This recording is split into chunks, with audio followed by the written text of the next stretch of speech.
Sveiki, aš esu Aurelijus iš Laimės ministerijos. Šiandien aš noriu pristatyti, papasakoti apie vieną indienišką ceremoniją. Tai yra indieniškos pypkės, taikos pypkės rūkymą. Lakoto kalba indieniška pypkė vadinama čianupa. Tai šventas daiktas, priemonė simbolizuojanti ryšį tarp žemės ir dangaus, tarp žmonių ir dvasių pasaulio. Tai gili malda ir tai buvo taikos ir susitarimo ceremonija. Pypkė buvo sudaryta iš dviejų dalių, iš kotelio ir galvutės, taurelės. Kotelis simbolizavo vyrišką pradą, gyvenimo kelią. Taurelė simbolizuoja moteriškas ryšias, gyvybės šaltinį. Ir kai mes sujungiame šios du elementus, tai yra simbolizuojama vyro ir moters, dangaus ir žemės, fizinio ir dvasinio pasaulio sąjunga.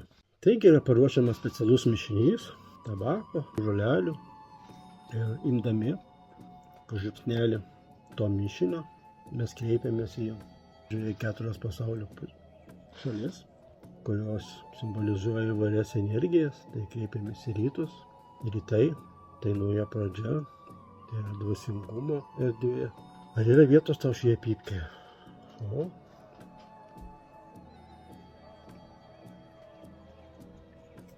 Imam sekantį žiupsnelį, kreipiamės į pietus. Pietus tai mūsų gyvenimo patirties, mūsų gyvenimo augimo energija. Ar yra vietos tau šioje pypkėje? Vakarai tai mūsų norų, brandos, galios erdvė. Ar yra tau šioje pypkėje vietos? Šiaurė mūsų dvasių erdvė, išminties erdvė. Ar yra tau vietos šioje pypkėje? Mes taip ir kreipiamės į Žemę motiną, pas kurią mes visi gyvename. Kreipiamės į ją, prašydami paramos, stiprybės, ramybės. Ar yra vietos tau šioje pypkėje? Taip pat kreipiamės į dangų, didžiąją dvasią, Vatakantrą. Ar yra vietos tau šioje pypkėje? Mes galim kreiptis taip pat į augalus, kurie maitina mus, kurie leidžia mums atlikti šią ceremoniją. Ar yra vietos jums šioje pypkėje? Mes kreipiamės į gyvūnus, kurie mus augo, su kuriais mes draugavome, kurie mus maitina. Ar yra mums vietos šioje pypkėje?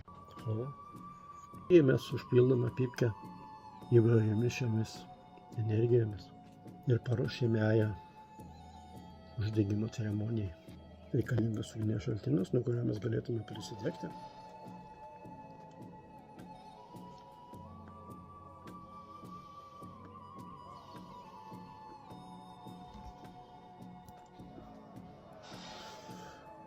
Ir žinodami savo silpnąsias vietas ir prašydami atitinkamų dvasių pagalbų, mes tiesiog galim pasirinkti, į ką kreiptis. Tai yra įtraukdami dūmą, mes įtraukėme dūmą, o po to nukreipiame į tą sferą, į tą erdvę, iš kurios mes norime, kad mums būtų suteikta pagalba. Nes dūmas tai yra kaip pravalymas, savitas pravalymas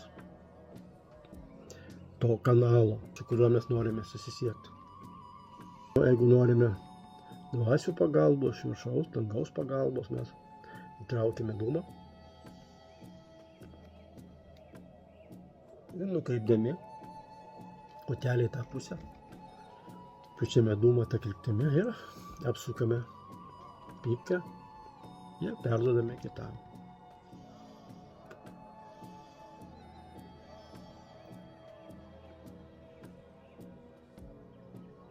Kreipiamės į Žemę motiną, tai nukreipiam kotelį į žemę Ir po to apsukam pypkę vėl ratu, apeidami, sujungdami visas 4 pasaulio pusės.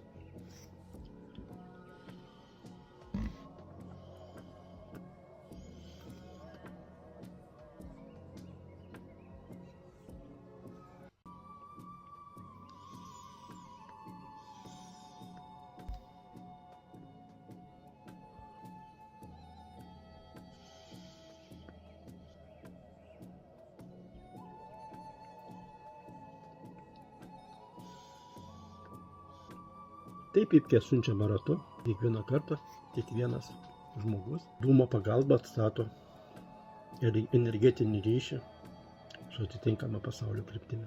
Ir ritualo pabaigoje pypkė yra išvaloma, tabakas su žolelėmis yra paaukojamas Žemėje Motinai, atjungiame